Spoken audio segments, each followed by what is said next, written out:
전하고자 하는 어떤 메시지를 논설문이나 이론의 형식을 빌어서 이야기할 수도 있지만 듣는 사람들이 쉽게 접근하고 이해할 수 있도록 전달하는 방식 가운데 스토리텔링이라는 말이 있습니다. 이야기의 형식을 빌어서 메시지를 전달하는 방법이라고 할 수 있는데요. 그 방법 가운데 하나가 바로 비유입니다. 예수님도 많이 비유를 사용하셨죠. 17장에는 비유를 통하여 말씀하시는 하나님을 만날 수 있습니다. 큰 독수리가 있었습니다. 큰 독수리가 레바논의 백향목의 나무, 높은 가지를 꺾어 상인들의 땅, 상인들의 도시에 심었다는 이야기가 하나 있고요. 그리고 그 땅에 어떤 종자, 씨앗을 물가의 옥토에 심어서 그로부터 뿌리가 내리고 가지가 뻗어나와 큰 나무가 되었는데 좋은 포도나무가 되었다는 이야기입니다. 그 나무를 독수리가 보호한다고 합니다. 그런데 또 다른 독수리가 등장했습니다. 모양새도 첫 번째 독수리와 아주 비슷했는데요. 그런데 그 독수리가 등장하자 자라나던 포도나무가 자기의 나뭇가지를 새롭게 등장한 독수리로 향하더라는 것입니다. 새로 등장한 독수리가 자기에게 물을 가져다 줄까 기대하는 마음 때문이었다는 거죠. 그런데 그런 행동이 필요 없는 것은 그가 이미 심기워진 그 땅이 물가였고 좋은 땅이었기 때문에 사실 그렇게 할 필요가 없었는데 포도나무가 하지 않아도 되는 일을 했다는 것. 첫 번째 독수리가 이렇게 된 상황에 대하여 어떻게 반응하겠는가 하는 거죠. 첫 번째 독수리가 그 포도나무를 내버려 두지 않을 거라는 것입니다. 자, 독수리와 포도나무 이야기, 비유이죠. 도대체 이 이야기가 의미하는 바가 무엇일까요? 이 비유에 대한 해석을 하나님께서 직접 가르쳐 주십니다. 요약하면 첫 번째 독수리는 바벨론을 의미하고요. 두 번째 독수리는 이집트를 의미합니다. 그리고 레바논의 백향목은 예루살렘과 다윗 왕조를 의미합니다. 독수리가 백향목의 높은 가지를 꺾어 장사의 땅, 장사하는 성읍에 옮겼다는 것은 어떤 의미일까요? 바벨론이 예루살렘을 침공하여 예루살렘의 왕과 관료들을 바벨론으로 포로로 끌려갔음을 의미합니다. 실제로 그렇게 되었던 사람이 바로 여호야긴이라는 왕이었죠. 에스겔은 여호야긴 왕과 함께 바벨론의 포로로 끌려왔습니다.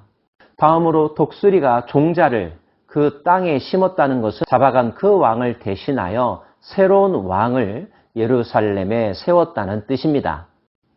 여호야긴 왕이 끌려갔으므로 그 다음 유다의 왕이 되었던 사람은 시드기야라고 하는 왕입니다.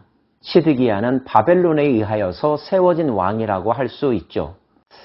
바벨론은 시드기야 왕을 세우면서 어떤 요구 조건들을 내세웠을까요? 내 말을 잘 들으면 이 나라의 안전은 지켜주겠다. 왕조도 지켜주겠다. 이런 회유가 아니었을까요? 그런 내용을 하나님은 이렇게 설명하십니다. 또 왕족 중에서 하나를 택하여 언약을 세우고 그에게 맹세하게 하고 또 그 땅에 능한 자들을 옮겨갔나니 이는 나라를 낮추어 스스로 서지 못하고 그 언약을 지켜야 능히 서게 하려 하였음이거늘. 유다 나라가 스스로 통치할 능력을 갖추지 못하였으므로 바벨론의 섭정 아래에서 그 나라를 지켜간다는 뜻입니다. 유다 나라로서는 자존심이 상하는 일이고 마음에 썩 내키지 않는 일임이 분명합니다. 주권을 빼앗겼다는 것은 치욕스러운 일이니까요. 그런 유다가 선택할 수 있는 방법은 두 가지이겠죠. 힘이 없으니 바벨론의 통치를 받아들이고 그의 지도 아래 나라를 지켜가는 방법이 하나 있을 것이고요. 또 하나는 어떻게든 바벨론으로부터 벗어나는 길을 찾는 일이었을 것입니다. 새롭게 세워진 왕 시드기야는 어떤 정책을 선택했을까요? 그는 바벨론으로부터 벗어나 살 길을 찾는 방법을 택했습니다. 그가 찾아가 의지하려고 했던 세력은 바로 이집트였었죠.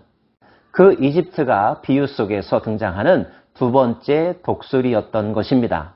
이런 시드기야 왕의 선택은 유효했을까요? 안타깝게도 그러하지 못했습니다. 그 일로 말미암아 시드기야는 바벨론으로부터 배신자 취급을 당하게 되었고요. 이집트는 시드기야의 바램과는 달리 유다에게 큰 도움이 되지 못했습니다. 그가 사절을 애굽에 보내 말과 군대를 구함으로 바벨론 왕을 배반하였으니 형통하겠느냐? 이런 일을 행한 자가 피하겠느냐? 언약을 배반하고야 피하겠느냐? 주 여호와의 말씀이니라. 내가 나의 삶을 두고 맹세하노니 바벨론 왕이 그를 왕으로 세웠거늘 그가 맹세를 저버리고 언약을 배반하였은즉 그 왕이 거주하는 곳 바벨론에서 왕과 함께 있다가 죽을 것이라. 결국 시드기야의 이런 행동은 바벨론의 분노를 일으켜서 바벨론에 의하여 그 왕이 죽게 되는 일이 발생할 것이라는 것입니다. 그러한 행동 때문에 예루살렘은 바벨론에 의하여서 초토화될 것이라고도 말씀하시고요. 대적이 토성을 쌓고 사다리를 세우고 많은 사람을 멸절하려 할 때에 바로가 그 큰 군대와 많은 무리로도 그 전쟁에 그를 도와주지 못하리라. 그가 이미 손을 내밀어 언약하였거늘 맹세를 업신여겨 언약을 배반하고 그 모든 일을 행하였으니 피하지 못하리라. 이집트가 시드기야를 도우려고 했지만 전혀 도움이 되지 못했다는 것. 시드기야의 그런 행동은 나라를 구한 것이 아니라 나라의 멸망을 앞당겼을 뿐이고 시드기야 그 자신도 비참한 최후를 맞이할 수밖에 없었던 결과적으로 어리석은 선택에 지나지 않았다는 것입니다. 나라가 위기에 처했을 때 어떻게든 살 길을 찾아 쳐들어온 외적을 물리치려고 하는 왕의 마음 이해할 수 있습니다. 하지만 유다의 상황에서 그것은 올바른 선택이 아니었다는 것, 하나님의 뜻이 아니었다는 것이 에스겔을 통하여 주시는 하나님의 말씀이었습니다. 그러므로 주 여호와의 말씀이니라. 내가 나의 삶을 두고 맹세하노니 그가 내 맹세를 업신여기고 내 언약을 배반하였은즉 내가 그 죄를 그 머리에 돌리되 그 위에 내 그물을 치며 내 올무에 걸리게 하고 끌고 바벨론으로 가서 나를 반역한 그 반역을 거기에서 심판할지며 그 모든 군대에서 도망한 자들은 다 칼에 엎드러질 것이요 그 남은 자는 사방으로 흩어지리니 나 여호와가 이것을 말한 줄을 너희가 알리라. 적어도 에스겔을 통하여 주시는 하나님의 뜻, 유다의 운명에 대한 하나님의 뜻은 유다가 바벨론의 섭정을 받아들이라는 것, 그것은 바벨론을 통하여 유다의 죄악을 심판하려고 하는 하나님의 뜻이었기 때문이라는 것입니다.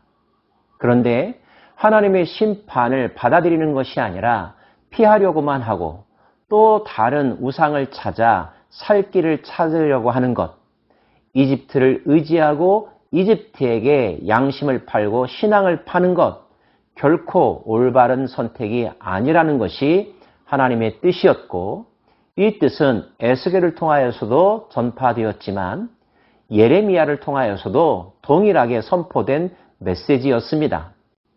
예레미야나 에스겔을 통하여 하나님은 유다가 바벨론의 침공을 받아들이라고 그리고 그 침공 속에서 겪는 환난과 고난 속에서 자신들의 죄를 회개하고 새롭게 거듭나는 것이 살 길이라고 말씀하셨는데 안타깝게도 그 깊은 뜻을 헤아렸던 왕은 존재하지 않았습니다.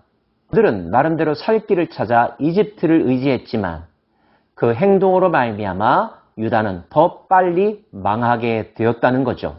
실로 하나님께서 역사를 경영하시는 원리, 그 섭리는 일반적인 추측과 감정적인 반응으로는 다 헤아릴 수 없는 깊은 뜻이 있다는 것을 우리는 알아야 할 것입니다. 그러면 유다의 역사는 그것으로 완전히 끝나는 것일까요? 에스겔은 22절부터의 말씀을 통하여서 하나님께서 가지고 계신 더 큰 그림에 대하여 설명하고 있습니다. 주 여호와께서 이같이 말씀하시되 내가 내 백향목 꼭대기에서 높은 가지를 꺾어다가 심으리라. 내가 그 높은 새 가지 끝에서 연한 가지를 꺾어 높고 우뚝 솟은 산에 심되 이스라엘 높은 산에 심으리니 그 가지가 무성하고 열매를 맺어서 아름다운 백향목이 될 것이요 각종 새가 그 아래에 깃들이며 그 가지 그늘에 살리라. 꺾여지는 높은 가지가 있고 그 높은 가지가 꺾여진 자리에서 나는 새 연한 가지가 있습니다. 그 새 연한 가지를 예루살렘에 심어 다시 그 땅을 부흥케 하실 거라고 말씀하고 있는데, 여기서 나타난 새 연한 가지는 바로 메시아를 상징하는 표현입니다. 장차 하나님께서 기름 부으시는 순전한 하나님의 종, 새 연한 가지는 시드기야처럼 실패하는 것이 아니라 하나님의 뜻을 이루는 거룩한 나무가 될 거라는 거죠. 그래서 들의 모든 나무가 나 여호와는 높은 나무를 낮추고 낮은 나무를 높이며 푸른 나무를 말리고 마른 나무를 무성케 하는 줄을 알리라. 나 여호와는 말하고 이루느니라.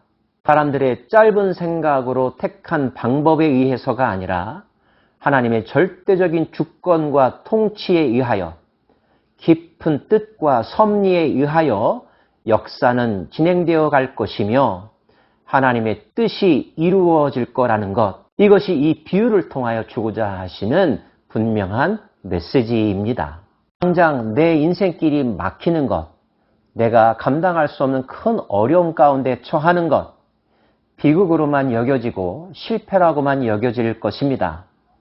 그러나 어떤 경우에는 비극이 있어야, 실패가 있어야 새롭게 자라나는 새로운 출발이 있다는 사실, 하나님은 그것을 위해서 우리로 하여금 잠깐 환난과 시련과 절망을 경험케 하신다는 것, 그것을 피하려고만 하지 말고 받아들인다면 그 문제를 통하여 겪는 아픔보다 더 크신 하나님을 신뢰하고 그 하나님을 의지하며 하나님의 뜻을 따라간다면 우리의 실패는 실패가 아니요, 우리의 끝은 끝이 아니라는 사실을 경험하게 될 것입니다. 이 깊은 비밀을 깨닫는 자가 얼마나 될까요? 하나님의 깊은 뜻을 경험하는 자가 얼마나 될까요? 바라건대 저와 여러분이 되기를 원합니다. 기도하십시다.